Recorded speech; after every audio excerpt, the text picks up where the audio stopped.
de quelques doigts le clown se meurt, s'accompagnant d'un doigt, de quelques doigts le clown se meurt.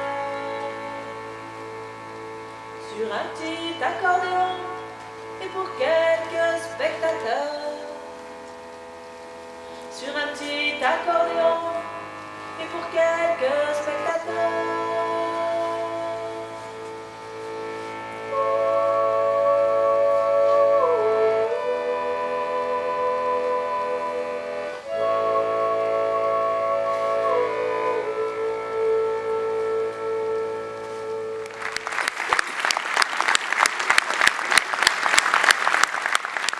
Si une compagnie théâtrale racontait le travail, la fatigue, le mal de dos, la solitude, la sécheresse, le regard des autres, les formalités administratives, mais aussi la nature, les animaux, le bonheur de nourrir les autres, la solidarité. Plus qu'un métier, l'agriculture, c'est une vie. Et des fois, la vie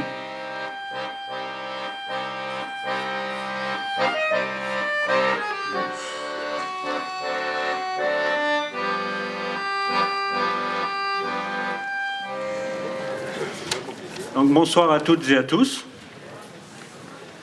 Je vous remercie d'être venus aussi nombreux ce soir. Ceci montre que les difficultés en agriculture intéressent beaucoup de monde et c'est très bien.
Ma petite maman, je t'écris cette lettre parce que tu me manques beaucoup.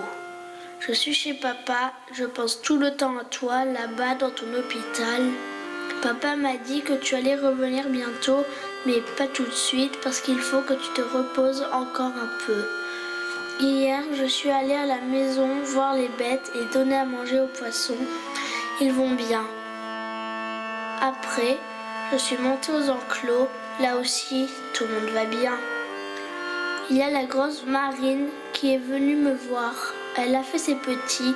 J'en ai compté 12, mais je ne voyais pas bien.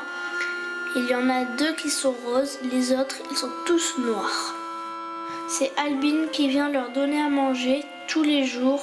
Elle n'arrête pas de rouspéter avec des gros mots que je ne peux te répéter, tellement ils sont gros. Je ne devrais pas te le dire, mais elle a traité Roselyne de grosse. Je te laisse deviner quoi. Je lui ai expliqué que ce n'est pas bien de traiter les truies, que toi tu ne le fais jamais et que tu leur parles toujours gentiment. Elle m'a traité de petit merdeux et après elle m'a fait un bisou. Elle est complètement folle. Elle m'a dit que samedi j'irai avec elle faire le marché parce que je connais les clients. Je lui ai dit que pour le marché il faudrait peut-être qu'elle se change. Si tu avais vu sa tête. J'ai écouté le répondeur. Il y a des gens qui voulaient réserver pour dimanche dans 15 jours. 10 personnes. Papa leur a téléphoné que ce n'était pas possible et a enregistré un message qui dit que la table d'hôte est fermée pour l'instant. À part cela, ça va, j'ai eu un 18 en maths et j'ai marqué 2 buts au foot à la récré. La prof de français te donne le bonjour et aussi la mère de Robin. J'ai hâte que tu reviennes parce que chez papa, ce n'est pas trop la joie. Une semaine ça va, 15 jours bonjour les dégâts. Sa nouvelle copine, Sandrine, elle me fait tout le temps des remarques. Je ne sais pas ce qu'il lui trouve, enfin, si, je crois savoir. Il paraît qu'elle a de la conversation. Moi, je ne trouve pas. Ma petite maman, papa m'a dit que ce n'était pas un vrai suicide que tu as fait, que tu voulais juste dormir plus longtemps et que tu t'étais trompée de médicaments. Tu sais, ma petite maman chérie, je ne veux pas que tu recommences parce que je t'aime très très fort et que tu me manques quand tu n'es pas là. Quand tu reviendras, je t'aiderai pour que tu aies moins de travail et que tu te fasses moins de soucis. Ton fils qui t'aime plus que tout au monde.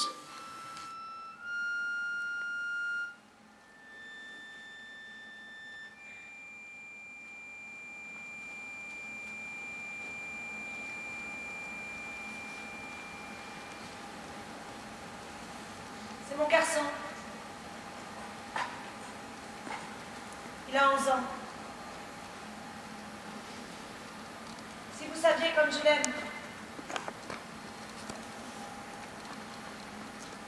Je l'aime tant je suis là. Hospitalisée. Au fond du trou.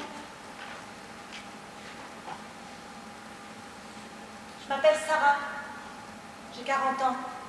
Ça fait 15 ans que je me suis installée. J'ai repris les terres que m'avait laissées mon père, alors détruites, en plein air. Investissement minimum, naissage, engraissage, vente directe à la ferme et sur 2 marchés en fin de semaine. Je suis devenue la reine du pâté de tête et de l'andouillette. Le tout en bio. Je suis pas riche, mais j'ai pas de dette. Et je gagne ma vie. Et puis, me voilà ici.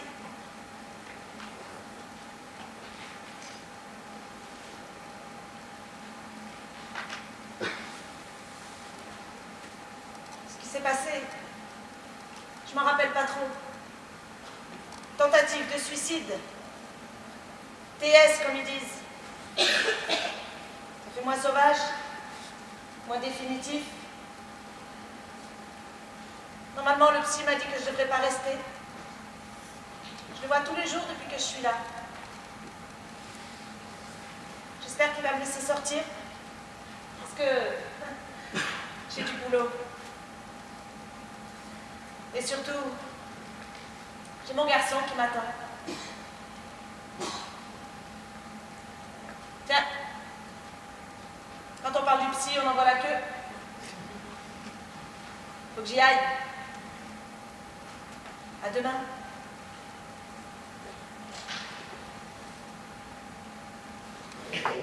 Le spectacle Un camp de cochons est issu d'une commande de la Mutualité sociale agricole du Languedoc-Roussillon qui souhaitait intervenir en prévention au niveau du suicide de ses adhérents. pour le réaliser, donc je suis allé visiter des personnes qui vivaient des moments difficiles, alors parfois économiques, parfois au niveau de la santé, mais la plupart du temps au niveau psychologique. Des éleveurs, viticulteurs, arboriculteurs, céréaliers qui avaient fait des tentatives de suicide ou qui étaient susceptibles de passer à l'acte. J'ai interviewé aussi des familles de personnes qui s'étaient suicidées. Tout ça pour essayer d'en faire un spectacle. Donc après, inventer une histoire, créer des personnages, essayer de faire vivre ces personnages et raconter des histoires de mal-être en essayant d'y apporter des solutions, en essayant de dire que tout n'est pas si noir quand même et qu'il y a quand même de l'espérance dans ce métier d'agriculteur. Je voudrais pas déranger. Monsieur. Bonjour. Albine, tu ne me déranges jamais. Et comme je devais passer dans le quartier, je me suis dit, je m'arrêterai voir ma copine Sarah. Et me voilà. Si tu fais les présentations. Et ça va aller de te retrouver toute seule dans tes bestias. Tu vas tenir le coup. Parce que tu sais, hein, tu peux toujours venir à la maison le temps que tu convalesces. T'inquiète, ça va aller.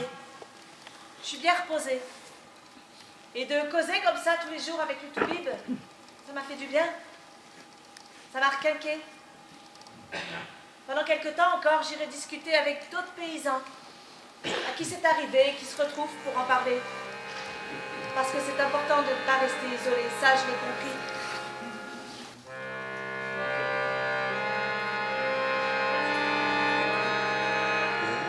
Aujourd'hui, ça fait 3 mois que maman est rentrée à la maison. On a repris tous les deux notre vie d'avant et comme ça au moins je ne me tape plus la dernière fiancée de papa qu'une semaine sur 2 et ça c'est super. Elle rigole, elle chante, elle s'est même remise à jouer de l'accordéon. C'est tout juste le matin si elle n'embrasse pas les truies. Toutes les semaines, elle va voir son psy. Elle lui raconte sa vie, elle le dit à tout le monde. Mon psy par ici, mon psy par là.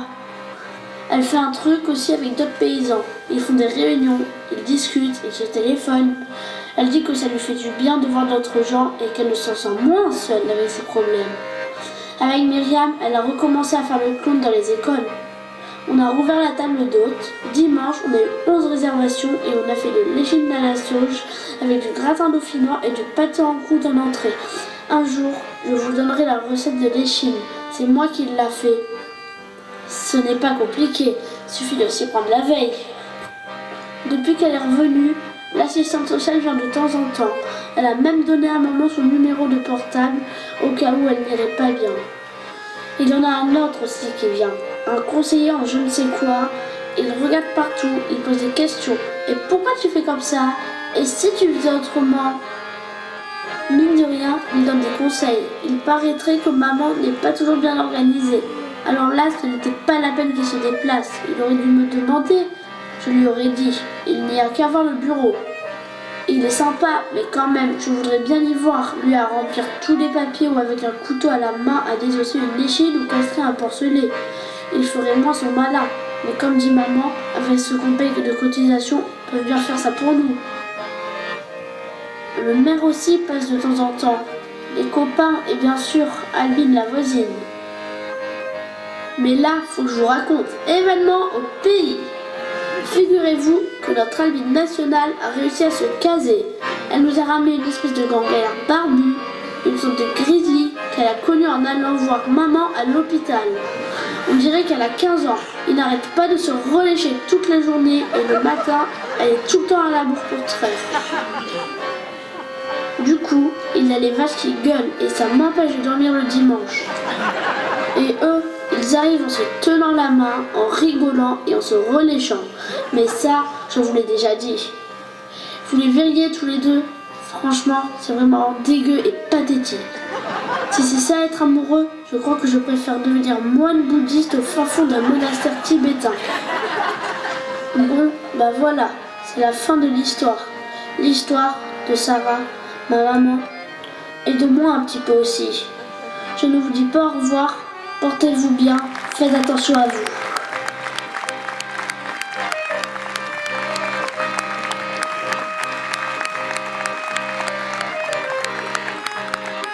avec ce spectacle, on vous montre un peu mieux ce qu'on fait effectivement. C'est-à-dire qu'on arrive dans ces situations-là ou dans la situation où Albine discute avec Sarah.